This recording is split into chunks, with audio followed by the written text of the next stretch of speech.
कर सकते हैं। और अब करते हैं हम प्राणायाम की प्रक्रिया में सबसे पहले भस्त्रिका प्राणायाम। सांसों को भीतर गहरा भरेंगे और बाहर छोड़ेंगे। प्रसन्नता से, आनंद से, शांत चित्त होकर के धैर्य से सांसों को भीतर गहरा भरना, फेफड़ों तक, डायफ्राम तक, पेट में नहीं भरना।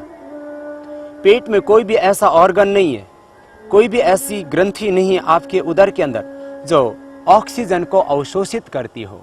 इसलिए ऑक्सीजन को एब्जॉर्ब करते हैं हमारे फेफड़े, हमारे लंग्स। इसलिए सांसों को भीतर गहरा फेफड़ों में ही भरना, पेट में नहीं।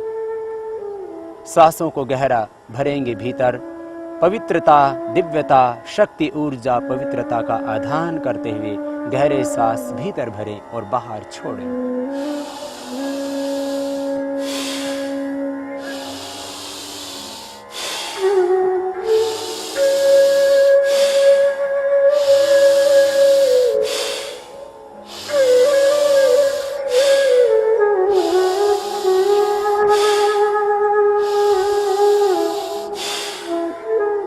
गहरे सांस भर रहे हैं भीतर और छोड़ रहे हैं बाहर। लेने और छोड़ने में एक जैसा दबाव। पूरी शक्ति के साथ सांसों को भीतर गहरा भरें और छोड़ते समय पूरा सांस बाहर छोड़ें। मन में एक प्रसन्नता और आनंद का भाव, एक प्राप्ति का भाव कि इस ब्रह्मांड की जितनी भी दिव्य शक्तियां हैं, ऊर्जा है, पवित्रता है, आरोग्यता है, जो भी शुभ है इस ब्रह्मांड का, उसको मैं अपने मस्तिष्क में, अपने मन में, अपने प्राण में, अपने आत्मा में, अपने देह में मैं धारण कर रहा हूँ। शुभ का आधान करते हुए, पवित्रता का आधान करते अवश्य ही करना चाहिए। और अब हम करेंगे कपालभाति प्राणायाम। भस्त्रिका में हम श्वासों को भर रहे थे और छोड़ रहे थे। कपालभाति में खाली छोड़ना है श्वासों को बाहर।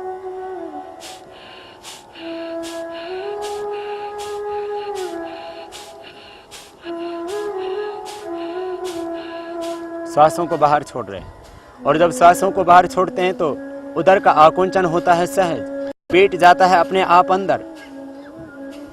प्रयत्न पूर्वक सांसों को बाहर छोड़ना, पेट अपने आप जाएगा अंदर। जैसे वॉमिटिंग होता है तो कैसे आपका पेट अंदर खींच जाता है, जैसे आप नाक साफ करते हैं तो कैसे पेट खींचता है। सांस को बाहर ही धक्का देना, पूरे प्रयत्न से, पूरी शक्ति से। एक ही विचार, एक ही संकल्प कि मैं श्वास को बस बाहर छोड़ रहा हूं।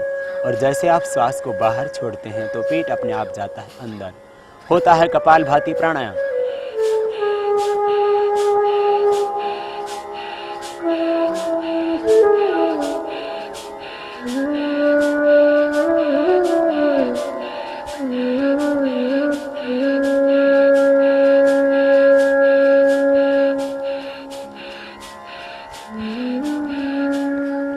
जब थकान लगे तभी रुक जाएं। प्रारंभ में आप इसको 30 बार ही करें। 30 बार करने पर पूरी तरह से आप थक जाते हैं। फिर विश्राम करें। विश्राम करके दोबारा हम प्रारंभ करेंगे। तो ये कपालभाति प्राणायाम। कपाल कहते हैं मस्तिष्क के इस अग्रभाग को और भाति कहते हैं दीप्ति को। इस प्राणायाम के करने से माथे पर एक ओज, तेज, आभा, कांति, ज्योति, लावण्य आ जाता है। ये कपालभाति प्राणायाम विशेष उपयोगी है चेहरे की आभा बढ़ाने के लिए। जो व्यक्ति कपालभाति प्राणायाम करेंगे उनके कपाल पर, उनके ललाट पर एक आभा होगी, एक ज्योति होगी, एक तेज होगा, एक कांति होगी, एक लावण्य होगा। इसलिए अपने शरीर को सुंदर बनाने के लिए, चेहरे को सुंदर बनाने के लिए आपको किसी कॉस्मेटिक लगाने की आवश्यकता नहीं। आप कीजिए कपालभाति प्राणायाम। चेहरे पर होगी एक आभा, चेहरे पर होगा एक तेज। और कपालभाति प्राणायाम के करने से मूलाधार चक्र जागृत हो जाता है। फिर कुंडलिनी जागरण होता है कपालभाति प्राणायाम के करने से। कपालभाति प्राणायाम करते वक्त मूलाधार चक्र में ध्यान करें तो फिर सहज ही कुंडलिनी शक्ति जागृत हो जाती है। हम ऊर्ध्वरेता बन जाते हैं, शक्तियों का ऊर्ध्व रूपांतरण हो जाता है। फिर से करेंगे प्रारंभ कपालभाति प्राणायाम का।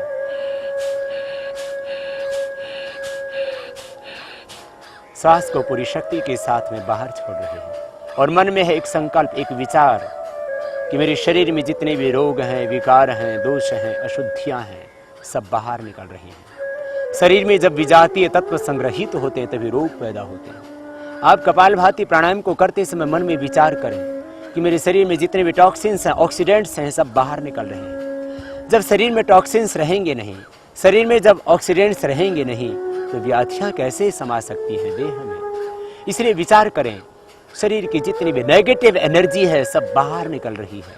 रोग विकार दोष बाहर निकल रहे हैं।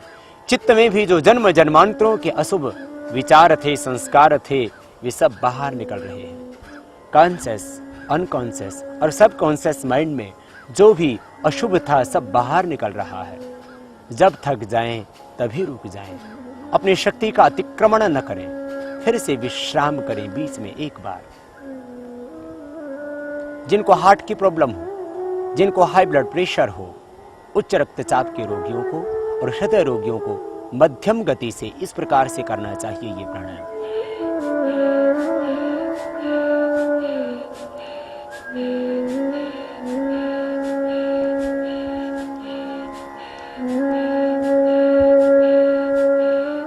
तीव्रता से न करें हृदय रोगी, तीव्रता से न करें उच्च रक्तचाप के रोगी, मध्यम गति से करें। जो कमजोर व्यक्ति उनको भी धीरे धीरे ही ये प्राणायाम करना चाहिए। और जब थक जाएं तभी रुक जाएं, अपने बल का, अपनी शक्ति का अतिक्रमण न करें। यदि मोटापा घटाना है तो इस प्राणायाम को 5 से 10 मिनट कीजिए, धीरे धीरे अभ्यास बढ़ाना। पहले दिन 1 मिनट ही करना, फिर धीरे धीरे 2 मिनट, 3 मिनट, 4 मिनट, 5 मिनट, अधिकतम 10 मिनट करना। इस प्राणायाम न्यूनतम समय है, मिनिमम।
इस तरह से बाह्य प्राणायाम को कम से कम 3 बार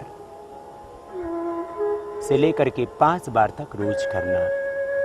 और यदि आप अभ्यास बढ़ाना चाहते हैं तो धीरे धीरे अभ्यास बढ़ाइए और 11 बार तक, और शीतकाल में आप इसको 21 बार तक कर सकते हैं। सामान्य प्रक्रिया 3 से 5 बार की है बाह्य प्राणायाम की। यूट्रस के लिए विशेष उपयोगी होता है बाह्य प्राणायाम। जिन माताओं बहनों का यूट्रस बाहर निकलता हो या ट्यूब्स बंद हो, उनके लिए भी विशेष उपयोगी है बाह्य प्राणायाम। हर्निया के रोगियों के लिए विशेष उपयोगी है बाह्य प्राणायाम। साथ ही समस्त उदर रोगों से छुटकारा दिलाता है बाह्य प्राणायाम। बाह्य प्राणायाम करने के बाद में अब हम करेंगे अनुलोम विलोम प्राणायाम।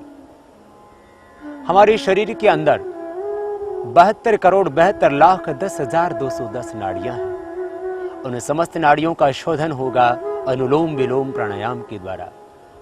वाम और दक्षिण, बाएं और दाहिने नाक का आलंबन लेके हम करेंगे अनुलोम विलोम प्राणायाम को।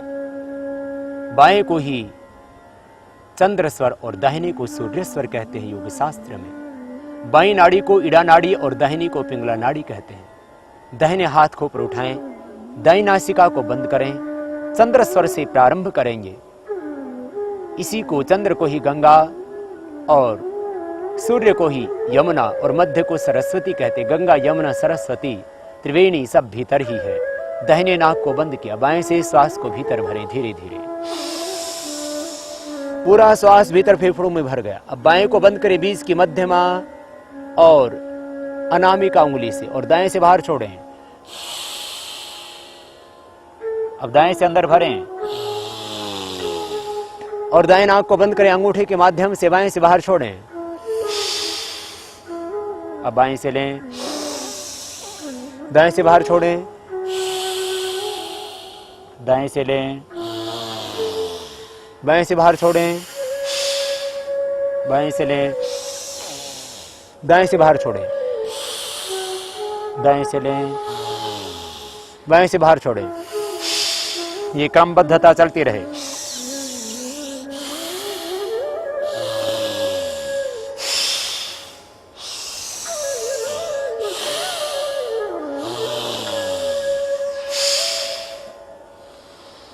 फेफड़ों में ही पूरा श्वास अंदर भरे, भरते रहें गहरा श्वास भीतर।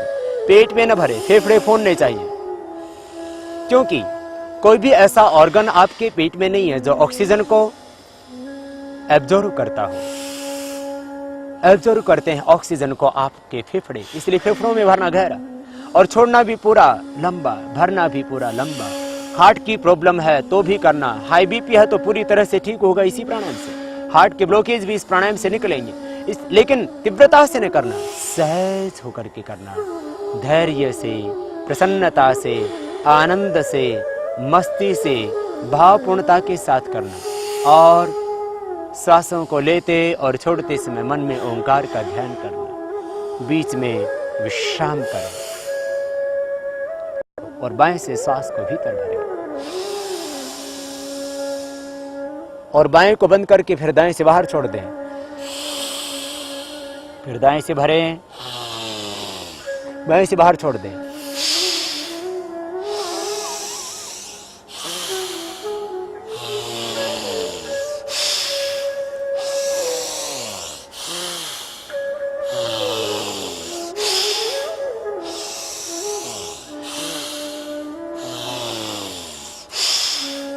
श्वासों के ऊपर एक लयबद्धता, प्राणों के साथ में एक तारतम्यता, प्राण के साथ में भीतर से एक संगीत सा झंकृत होने लगे।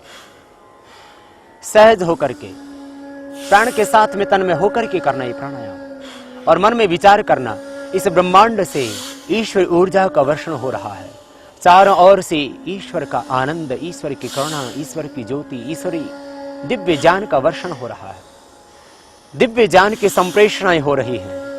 चारों ओर से ईश्वरी आनंद को, ईश्वरी शांति को, ईश्वरी ज्योति को, ईश्वरी शक्ति को अनुभव करना। शन्नो देवी रभिष्टय आपो भवन्तु पीतये संयोः अभिष्यवन्तु। हे प्रभु, आपका आनंद चारों ओर से बरस रहा है। शक्तिपात की दीक्षा में दीक्षित होंगे आप अनुलोम विलोम प्राणायाम करते हुए। विचार करना, भाव रखना, संकल्प रखना, ब्राह्मी शक्ति के साथ में जुड़ करके कि मैं ईश्वरी आनंद पा रहा हूं, ईश्वरी शक्ति पा रहा हूं, ईश्वरी ज्ञान का वर्षण हो रहा है, ऐसा विचार करना। विश्राम, सहज होकर के श्वासों पर मन को केंद्रित करके बीच में विश्राम करना।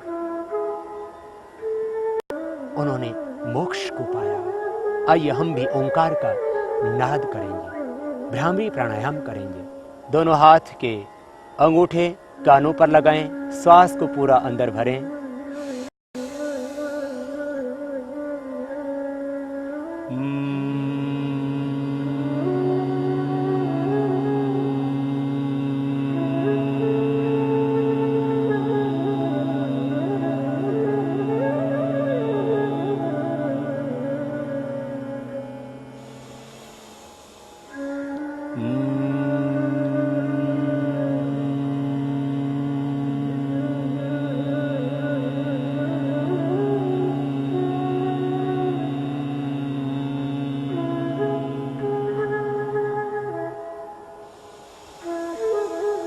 यह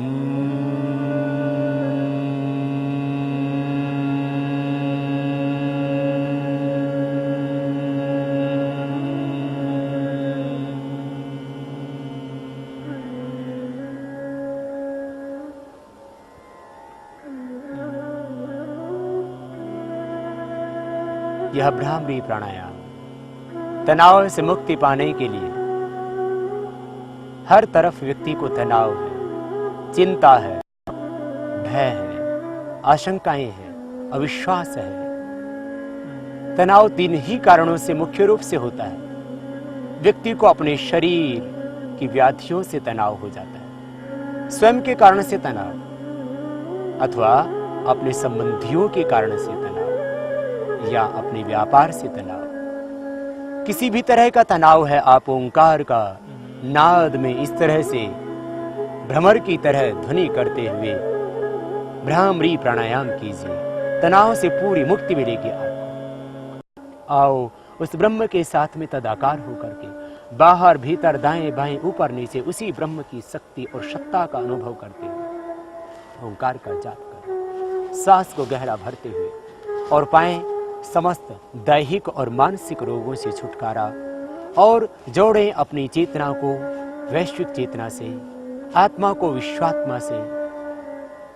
अपने आप को जाने और अपने ही भीतर विद्यमान उस ब्रह्म को पहचाने। आत्म साक्षात्कार और प्रभु साक्षात्कार की राह है यह ओंकार का जप। सांस को भीतर गहरा भरेंगे और फिर ओंकार का उच्चारण करेंगे उद्गीत के रूप में। 3 मात्राएं होंगी ओंकार की और अर्ध मात्रा होगी मकार की।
भाव पूर्णता के साथ ओंकार का उच्चारण होता रहे। जब इस सृष्टि में कुछ भी नहीं था, शून्य था, तमः आसी तमसा गूढ़मग्रे प्रकेतम सलिलम सर्वमा इदम।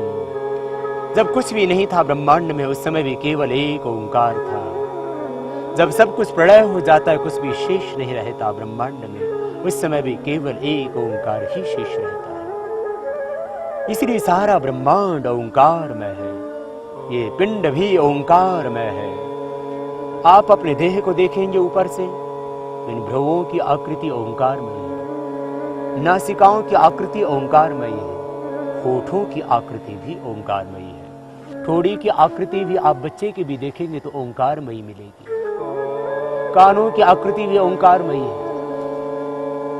हमारी छाती की आकृति भी ओंकार में है, पसलियों की आकृति भी ओंकार में है, गले की आकृति भी ओंकार में है। ऊपर से देखें देह को, नीचे से देखें देह को, ये सारा पिंड और ये समस्त ब्रह्मांड सब ओंकार में है। इसलिए चारों ओर स्वयं को ओंकार से ओतप्रोत जानना। मैं जहां भी हूं परमात्मा में हूं, ओंकार में हूं। मेरे दाएं बाएं ऊपर नीचे बाहर भीतर सब जगह, दाएं बाएं ऊपर नीचे बाहर भीतर एक ही ओंकार है, एक ही ब्रह्म है, एक ही परमेश्वर। चारों ओर उस ब्राह्मी सत्ता के साथ में ओतप्रोत होकर के ओंकार का जप करना, और तब तक करना जब तक कि थक न जाओ। और ओंकार का जप करते करते ओंकार मैं न हो जाओ। उपासना का यही अर्थ है। भगवान का स्तवन करने से भगवान से प्रीति, प्रार्थना से अहंकार की समाप्ति, अहंकार का विसर्जन, और उपासना से ब्रह्म के साथ में तादात्म्य भाव। यथा नद्यः संदमानाः समुद्रे अस्तं गच्छन्ति नाम रूपे विहाय, तथा विद्वान् नाम रूपाद् मुक्तः परात् परम पुरुषमुपैति। दिव्य। जैसे सारी की सारी नदियां, गंगा यमुना सरस्वती, बहती हुई समुद्र में जाकर के अपना नाम और अस्तित्व समाप्त कर देती हैं, सागर रूप हो जाते हैं। आओ हम भी उस ब्रह्म की ओर बहें। बहुत जन्मों तक बह करके देखा दुनिया में, बहुत जन्मों तक तप करके देखा भोगों की अग्नि में, मिला रोग, मिली अशांति, मिले दुख। आओ अब योगाग्नि में तपे और बहे ब्रह्म की ओर। दुनिया के बहाव में भये तो मिली अशांति। आओ अब इन नदियों की भांति सिंधु की ओर बहे, अपने आत्मा को विश्व